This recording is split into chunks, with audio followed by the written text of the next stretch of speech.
এবারে বিপিএলটা একদমই ছেলে খেলা হচ্ছে ভাই।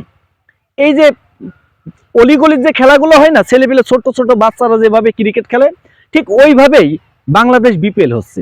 মানে কোনো একটা ইমেজ নাই বা কোনো ভালো কোনো প্লেয়ার নাই, যারা আছে বাংলাদেশের ক্রিকেটাররাই আছে।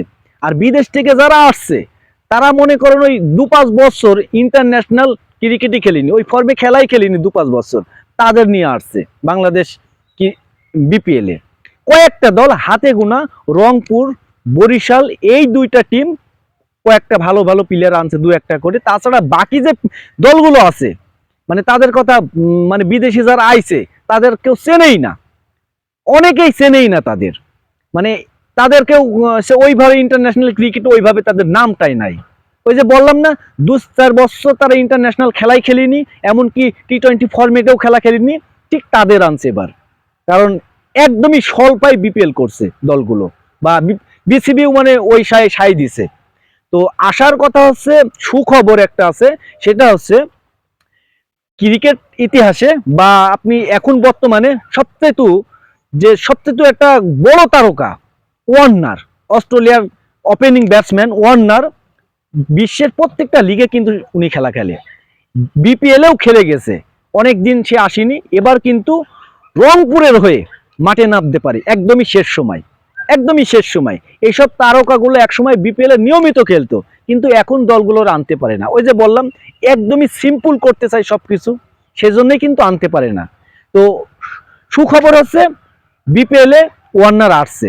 আর একজন তারকা মানে ক্রিকেটার আসছে, সেটা হচ্ছে নারায়ণ।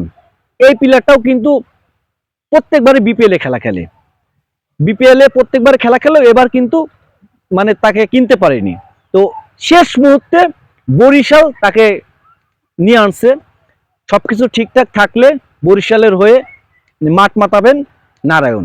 তো এই যে দুইটা বড় নাম, এই দুইটা বড় নাম এর প্রথম থেকে যদি থাকতো, আরো 2-5 জন বড় নাম যদি প্রথম থেকে বিপিএলটা থাকতো, বিপিএল এর কিন্তু আলাদা একটা মর্যাদা থাকতো, সম্মানও থাকতো। শেষ সময় হয়তো বা দুইটা দল দুইটা প্লেয়ার আনছে, কিন্তু এই প্লেয়ারগুলো যদি প্রথম থেকে থাকতো, যেমন মঈন আলীর কথাও শোনা যাচ্ছে, আমরা মঈন আলীকেও দেখতে পারি। মঈন আলী কিন্তু রেগুলার বিপিএল খেলা খেলে।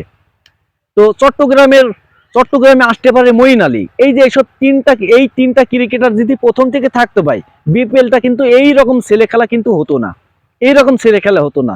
তো যাই হোক, শেষ মুহূর্তে আসলেও তো আসছে, বিপিএলটা হয়তো বা শেষ মুহূর্তে একটা উত্তেজনা থাকবে।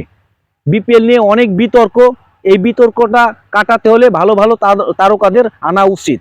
তো শেষ মুহূর্তে তিনটা দল তিনটা প্লেয়ারকে আনছে, আমরা দেখব, তাদের খেলাটাও দেখব। আর বিপিএল এর এবার একটু হলেও ওয়েটটা হচ্ছে ভালো হতে পারে।